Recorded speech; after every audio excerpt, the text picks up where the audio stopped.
Bonjour à tous, j'espère que vous allez bien. On se retrouve à nouveau sur la chaîne pour parler de foot. Aujourd'hui, on va parler du choc de la soirée qui opposait l'Atlético Madrid au FC Barcelone, au Wanda Metropolitano. Bon, avant de revenir sur ce match, j'aimerais parler quand même de ce qui s'est passé durant la semaine. C'était une semaine Ligue des Champions. J'étais en train d'hésiter entre faire une vidéo sur le match Manchester City PSG ou faire une vidéo sur le match du Real.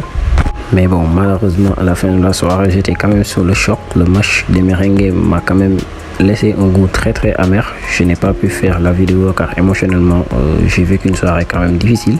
C'est ce genre de match vraiment qui, moi, me met vraiment hors de moi.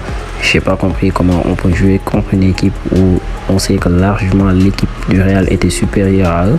Malheureusement, je ne sais pas si on va qualifier ça de chance, même s'il y a eu des choses à dire quand même tactiquement, mais il n'y en a pas beaucoup en fait, c'est ça le problème. Du coup, le début fait aurait été quand même difficile et voilà, je pense que je vais quand même commencer à m'adapter, à pouvoir gérer mes émotions, mais en tout cas ce jour-là, j'ai pas pu et voilà, je m'en excuse. Du coup, j'en ai profité ce week-end pour pouvoir parler des matchs du championnat espagnol. Ce week-end, il y avait un choc qui opposait l'FC Barcelone à l'Atlético de Madrid. Donc, on va commencer par la composition des deux équipes. Côté Atlético, Diego Simeone nous aligne en 3-5-2 avec dans les buts Jan Oblak. En défense, on avait Jiménez, Savic et Hermoso. En piston, on avait Marcos Llorente et Yannick Carrasco. Au milieu de terrain, on retrouve Koke, Lemar, Rodrigo de Paul. Et en attaque, on avait Joao Félix et Luis Suarez. Peut-être par ça, ça ressemblait plutôt à un 4-3-1-2 avec dans les buts Ter Stegen. La paire centrale sera Piqué et Araujo. Sur les côtés, on aura Serginho Dest et Mingueza. Au milieu de terrain, on retrouve Busquets, Frenkie de Jong et Nico Gonzalez. Gavi sera positionné entre les lignes, sort de numéro 10. Et en attaque, on aura Philippe Coutinho et Memphis Depay. Alors, le match commence tambour battant avec une ambiance de fou au Wanda Metropolitano. Et dès l'entame du match, on voit deux équipes engagées qui veulent mettre de l'intensité au milieu de terrain. Le pressing des deux équipes était super haut, mais c'est l'équipe du FC Barcelone qui a plus dominé et a plus montré des choses intéressantes dans les 20 premières minutes avec contre-pressing super efficace. Nico Gonzalez et Gavi faisaient un très bon boulot dans les pactes physiques au milieu de terrain, même s'ils ont été aidés d'une part aussi par le manque de créativité et le manque de maîtrise technique sur les sauts de ballon de cette équipe de l'Atlético qui se retrouvait pas du tout en début de première mi-temps. Le FC Barcelone donc contrôlait la balle, acculait cette équipe de l'Atlético dans leur propre zone et les empêchait de ressortir la balle proprement. Alors dans les 20 premières minutes, on voit une équipe de l'Atlético qui peine à sortir les balles proprement et c'est tout à fait normal car si on voit l'animation au niveau de leur milieu de terrain, on retrouve un Lemar qui, même si on le sait, est un joueur qui de par sa qualité technique peut aider l'Atlético Madrid à mieux ressortir les balles, mais il était en pleine difficulté et on sait qu'il ne sera pas du tout aidé par un Rodrigo de Paul et Koke qui sont des joueurs qui ont des tâches plutôt défensives.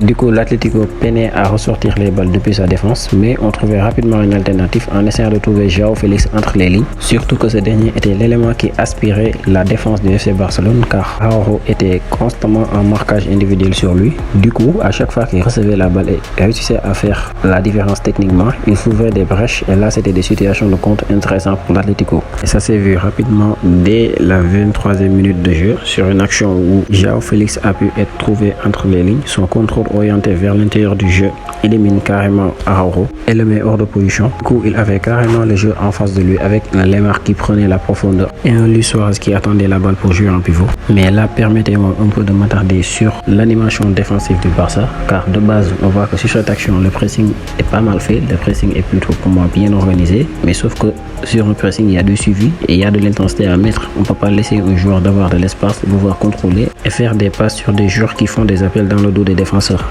Et là, j'aimerais aussi un peu m'attarder sur le rôle défensif de Sergio Busquets car on voit que là, sur cette action, il prend personne au marquage. Il y a Nico Gonzalez qui est sur Thomas Lemar. Et dès que Joao Félix fait son contrôle vers l'intérieur du jeu, on voit que Thomas Lemar fait aussitôt un appel en profondeur. Puis il y a Nico Gonzalez qui essaie de le suivre, mais qui finira par lâcher son marquage car Joao Félix va trouver aussitôt Luis Suarez à l'intérieur et automatiquement ce dernier fait une déviation à Thomas Lemar en première intention. Et c'est à ce moment qu'on voit que Nico Gonzalez lâche carrément Lemar de son marquage. Mais là, on peut toujours s'interroger sur le rôle de Sergio Busquets qui était un électron libre entre guillemets dans cette phase défensive, ce qui dit qu'au fait il était carrément inutile dans l'action. Aussi, on voit un Gérard Piqué qui, comme d'habitude, laisse carrément Luis Suarez de tout marquage car c'était lui qui le prenait sur l'action avant la passe, mais comme il défend en reculant comme d'habitude, au lieu de sortir sur Luis Suarez et l'empêcher de jouer en première intention, et pire, il n'anticipe même pas sur l'appel de Thomas Lemar qui laisse un boulevard part pour aller direct au but et ce dernier va en profiter donc pour ouvrir le score 1-0 pour l'Atlético.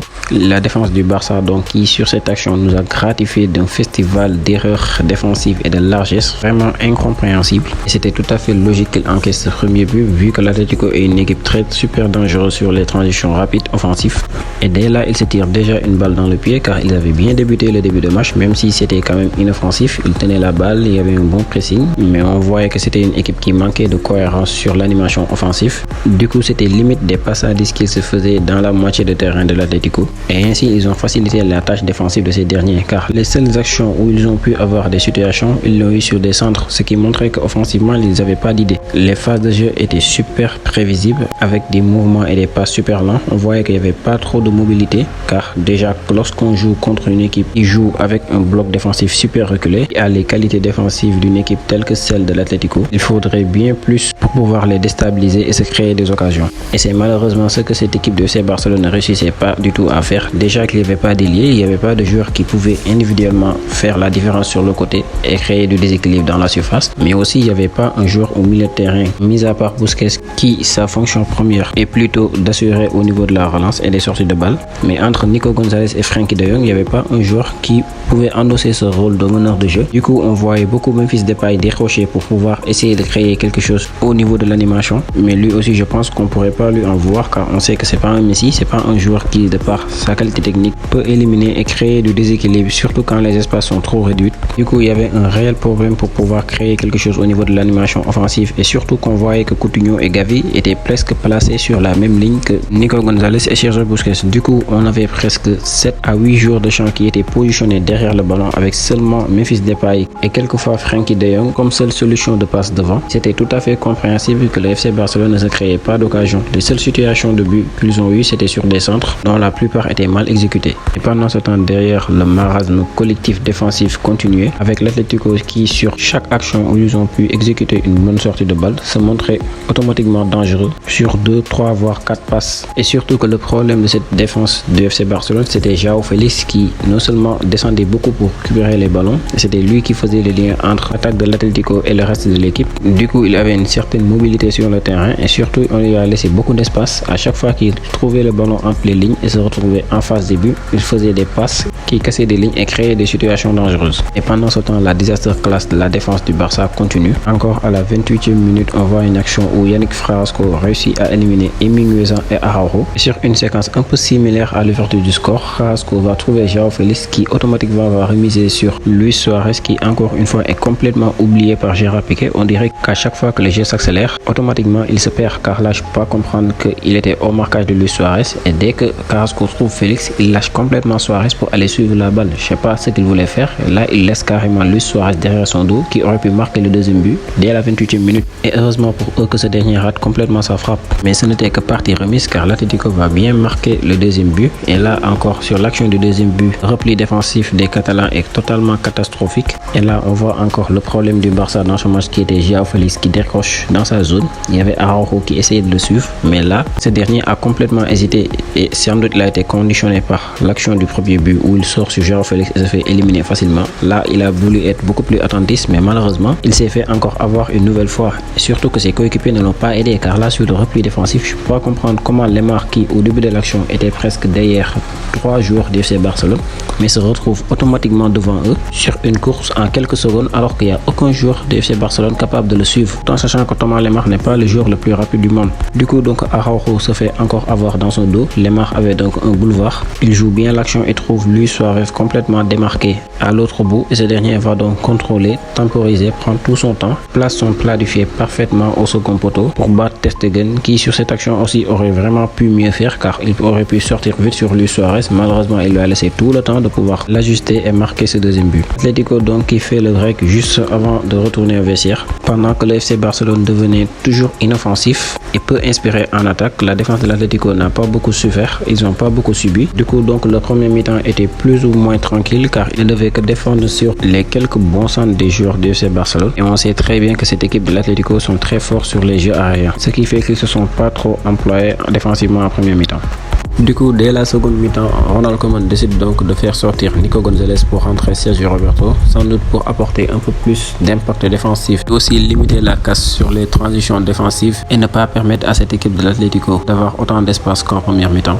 Du côté de l'Atlético, Cholo Simeone va faire donc sortir Rodrigo d'épaule pour Kyle Trippier, ce qui fait que Marcos Llorente va encore retrouver le poste de milieu de terrain et Trippier piston droit. Mais ces deux changements ne changeront rien à la physionomie du match vu qu'on aura la même configuration qu'en première mi-temps avec une équipe de l'Atlético qui laisse donc le ballon à celle du Barça qui va peiner à se créer des occasions. Dès la rentrée de Sergio Roberto, on voit donc que Frenkie de Jong qui était pendant toute la première mi-temps positionné très haut sur le terrain, on l'a vu donc redescendre plus bas vu que Nico Gonzalez n'était plus sur le terrain. Il était donc obligé avec Busquets d'être à la création du jeu, ce qui faisait que Memphis Depay devenait de plus en plus seul malgré qu'il s'est beaucoup proposé mais n'a pas pu faire la différence devant la défense à 3 de l'Atlético. Il n'a pas du tout été trop aidé par Philippe Coutinho qui, on va dire, a un peu déçu encore dans ce match. D'ailleurs, il rate même la seule vraie occasion du Barça qui est survenue sur une récupération de balle de Gavi qui va s'excentrer sur le côté avant de lui dériver une passe sur le côté gauche, mais ce dernier va buter sur Jan Oblak. Et malgré qu'il continuait à peiner à trouver la solution offensive, défensivement ça a continué à laisser des boulevards et à faire des replis défensifs catastrophiques comme sur cette action où João Félix se retrouve esselé sur le côté gauche avec Mingueza et Busquets en marquage sur lui, mais il réussit tout de même à délivrer une passe en profondeur pour Suarez qui passe entre Araujo et Piqué. Et là, sur cette action, ce qui est aberrant, c'est qu'on voit que João Félix va donc attaquer l'espace et profiter d'une passe en retrait sorte de une de Luis Suarez à l'entrée de la surface de réparation alors que Mingueza et Busquets étaient au marquage sur lui quelques secondes avant. Et là, il le laisse complètement filer tout droit vers le but, ce qui aurait pu faire un 3-0 si ce dernier aurait été plus lucide sur sa frappe. À la 64e donc, Koeman décide de faire sortir Coutinho pour Ansu Fati pour créer davantage de déséquilibre. Et là, on voit automatiquement l'influence de jeu que crée un ailier qui s'est déséquilibré et éliminé à 1 contre 1 sur ce genre de match, car dès lors que Ansu Fati est rentré sur le terrain, à ce moment du match, le Barça a été un peu plus dangereux. Même si c'était pas aussi suffisant que ça pour déstabiliser le bloc de l'Atlético, au moins il y a eu quelques combinaisons avec Memphis Depay et ça a libéré même ce dernier au front de l'attaque car il avait quelqu'un avec qui combiner. Côté Atlético, ils étaient plutôt tranquilles, ils ont géré sereinement la fin de match. À 20 minutes de la fin, Simeone décide donc de faire entrer Griezmann et Correa en sortant Luis Suarez et João Félix. Et 10 minutes avant la fin du match, il a donc décidé de blinder en sortant Carrasco et Hermoso en faisant rentrer Felipe et Renan Lodi. Côté Barça, il y a eu donc les rentrées de Luuk de Jong, Clément Lenglet et Kippik. La rentrée de Lenglet sur le côté droit, j'ai pas compris, il était limite latéral. Luuk de Jong n'a pas servi à grand chose, Kippik non plus n'a pas fait une très bonne rentrée. Ce qui fait que l'Atlético va donc calmement gérer la fin de match et s'imposer par 2-0. Victoire donc archi méritée pour les hommes de Cholo Simeone. Une victoire donc qui la mettra davantage en confiance pour la suite de la Liga. Côté Barça, eux, ils s'enfoncent de plus en plus dans la crise. Et ce n'est pas de bon augure en voyant le calendrier qui les attend juste après la trêve. Du coup, mon top 3 côté Atlético, ce sera João Félix, Luis Suarez et Thomas Lemar. João Félix, il a été impérial ce soir. Il a été la liaison entre le milieu de terrain de l'Atlético et l'attaque. Il était beaucoup mobile ce soir et gérait carrément l'animation offensive. Et ce n'est pas anodin que tous les buts sont passés presque par lui. Luis Suarez, il a été impérial et létal devant les buts. Il n'a pas grandement contribué dans le jeu de l'Atlético vu que ces derniers ont joué la plus grande partie du match dans leur dernier tir. Mais il a été décisif et létal au moment où il le fallait. Lemar aussi, très bonne prestation de sa part. Il a été le troisième larron entre João Félix et Luis Suarez. Sa capacité de se projeter vers le banc a fait beaucoup de mal aux joueurs du Barça ce soir. Et il continue sur sa lancée de cette bonne prestation depuis le début de sa saison. Pour les joueurs décevants, je pense qu'il n'y en aura pas beaucoup côté Atlético. Ils ont été dans la majorité plutôt corrects, à part Carrasco qui a été peu en vue. Côté Barça, le meilleur joueur c'était Gavi. Il a tout donné sur le terrain. Il a apporté énormément dans l'impact physique au milieu de terrain et a beaucoup gêné la première relance de l'Atlético, surtout en première mi-temps. Memphis Depay, même s'il n'a pas fait lui aussi un très grand match, j'ai aimé son match dans l'engagement. Il a beaucoup donné. Il était seul, mais il s'est proposé plusieurs fois comme solution de passe et a même tantôt essayé de décrocher pour créer une animation offensive. Pour les flops, je pense que Piqué et Busquets sont tête de liste. Il n'y a même pas besoin de revenir sur le match catastrophique. En troisième, il y aura quand même Ronald Araujo qui nous a pas habitué de ce genre de prestations. Il était complètement à la ramasse et dépassé dans ce match, mais lui, pour son cas, c'est un peu compréhensible car je pense que c'est la première fois qu'il a été aussi médiocre en prestation. Côté coaching, Diego Simeone n'a pas eu à faire grand chose, il a juste mis son bloc, son dispositif normal avec son 3-5-2. Après le reste c'était un peu de l'autogestion car l'Atlético n'a pas eu à forcer dans ce match. Ils ont juste été solides défensivement et exploité les contres à fond. Par contre, on va saluer le fait qu'il a eu l'idée de faire jouer João Félix comme numéro 10 dans ce match et non Antoine Griezmann, car c'est en partie grâce à ce joueur que l'Atlético a pu avoir une certaine animation offensive, contrairement à ce qu'ils avaient montré depuis le début de la Liga. Du côté du Barça, ce qu'on va reprocher à Ronald Koeman et ce qu'on le reproche depuis le début de la saison, c'est le fait qu'il ne puisse pas trouver la bonne formule pour créer une animation offensive dans son attaque, car on voit que depuis le début de la saison, le Barça peine à se créer des occasions et même à avoir des tirs cadrés dans certains matchs. Aussi, il n'est pas du tout aidé par la performance individuelle de certains joueurs, surtout les cadres comme Piqué et Busquets qui sont à la ramasse depuis le début de la saison, sans parler que son attaque n'est toujours pas au complet. Reste à voir maintenant ce qu'il en sera au retour des blessés, car cette équipe du Barça manque vraiment de création dans le jeu. Leur jeu est carrément statique, morose et amorphe, ce qui fait que la plupart de leurs adversaires n'éprouvent pas trop de difficultés à défendre sur eux, tout en sachant que sur chaque transition offensive, cette équipe est carrément à la ramasse. Niveau comptable, donc, l'Atlético rejoint le Real en haut du classement en attendant le match de la Real Sociedad et du Real Madrid. Le Barça sont pour l'instant 9e au classement, tout en sachant qu'ils ont un match à retard, mais ce n'est pas gagné d'avance si l'on sait que ce match sera joué contre le FC Séville à Séville, et avec l'état de forme de l'équipe actuellement, ce sera clairement difficile pour eux de l'emporter. Donc c'était tout pour ce débrief, on se retrouve très rapidement pour le match entre l'Espagnol Barcelone et le Real Madrid. D'ici là, je vous souhaite de passer une excellente week-end et à bientôt.